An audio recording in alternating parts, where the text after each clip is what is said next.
Hello everyone, I am Dr. Praneeth.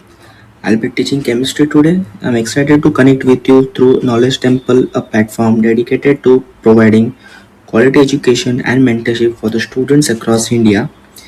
Here you will get a structured learning, live lectures, mock tests, and perform based rewards. Today we'll be starting off with the third chapter of the chemistry, that is classification of the elements and periodicity in a properties. Okay. So when we read the chapter name, here we can see we will be learning the whole and soul, the in and out of the periodic table.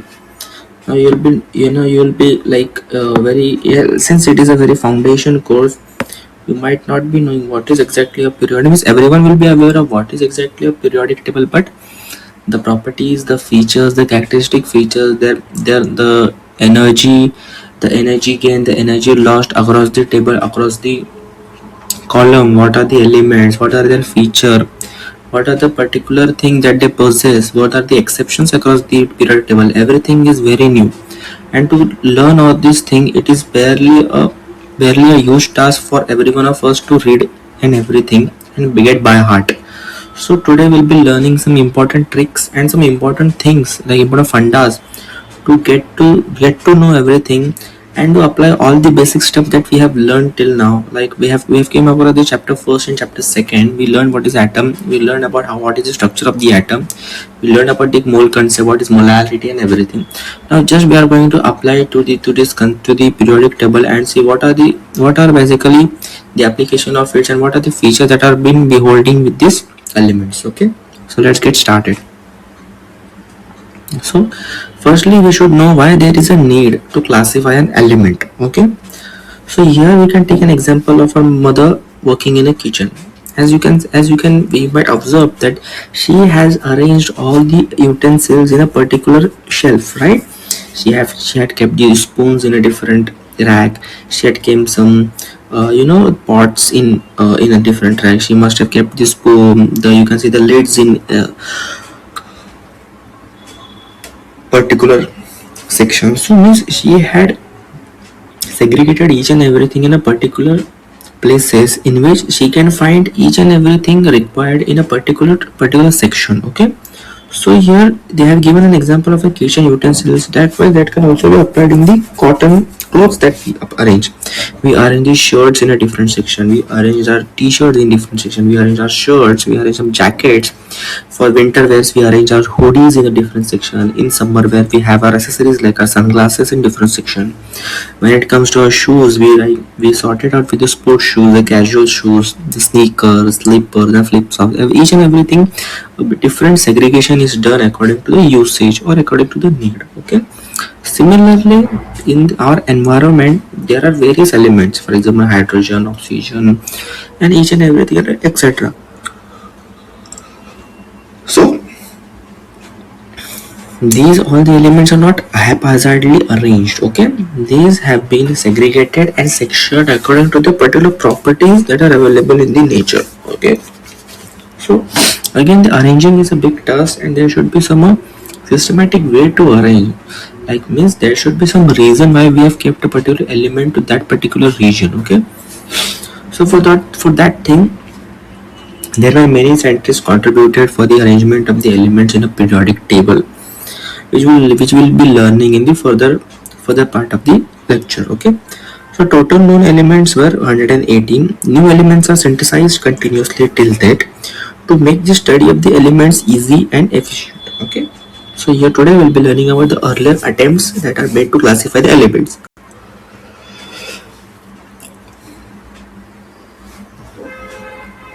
First is the genesis of the periodic classification. Genesis is the classification of the periodic table.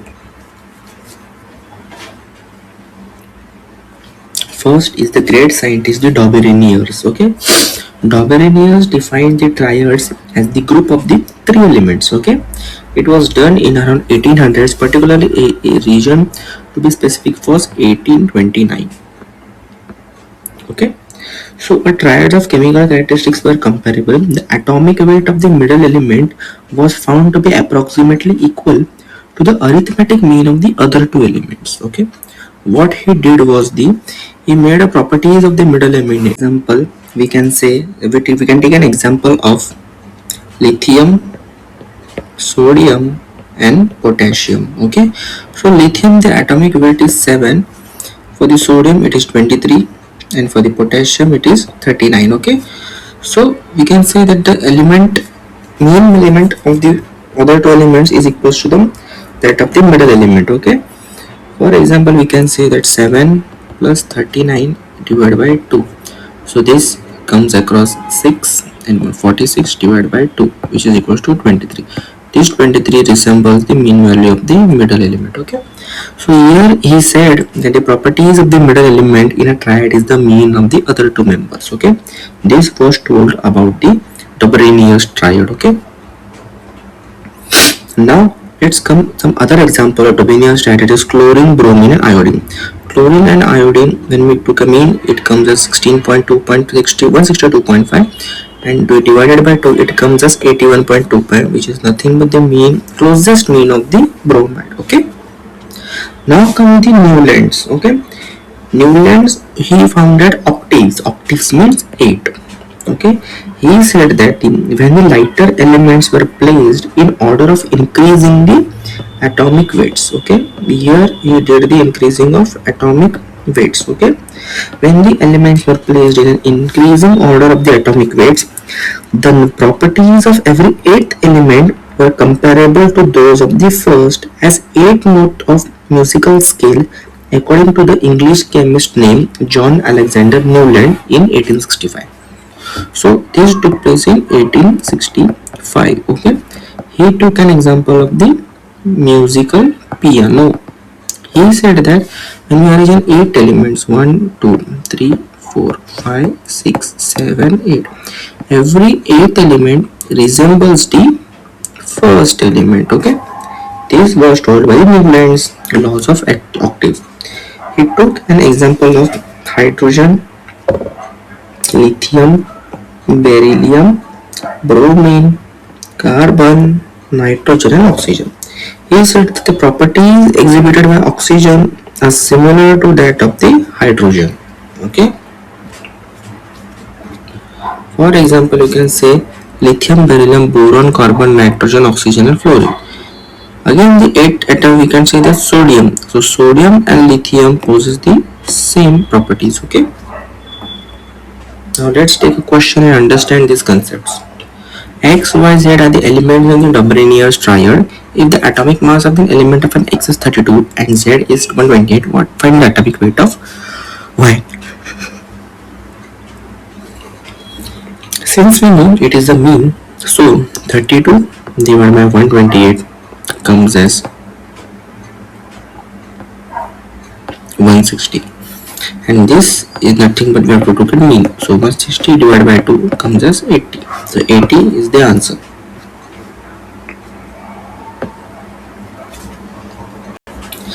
Next, let's learn about the Mendeleev's classification of the element. Okay. So Lothar Mayer's contribution was, Lothar Mayer was a scientist. He said that the atomic masses of elements are periodic functions of their physical properties. This was the main statement of the Lothar Mayer. He said that, please note it down students, he said that the atomic masses of the elements are the periodic functions of their physical properties. Okay, according to the Lothar Mayer, the atoms with similar properties occupy similar places in the atomic volume as measured by the atomic mass curve. Now, as we can see, this is the graph. It is the atomic weight versus atomic volume. Okay, here he said that the similar properties occupy similar spaces in the atomic volume versus atomic mass curve. Okay, this was obtained periodically in a repeated manner. Next came the Dmitry Mendeleev, which had a very crucial contribution to the periodic table. Okay, Mendeleev said that the organized atoms in a table's horizontal rows and vertical columns in order of increasing atomic weight, so that the elements with comparable properties were grouped together in same vertical column. Okay, He also said that the properties of the elements are a periodic function of that of the atomic weight.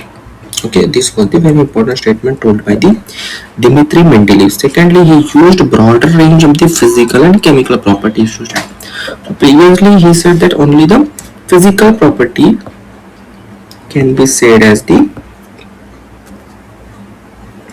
functional unit, but Mendeleev said that the physiological and functional and atomic weight. Okay. Now, this was the first initial step of arranging of the elements in the periodic table.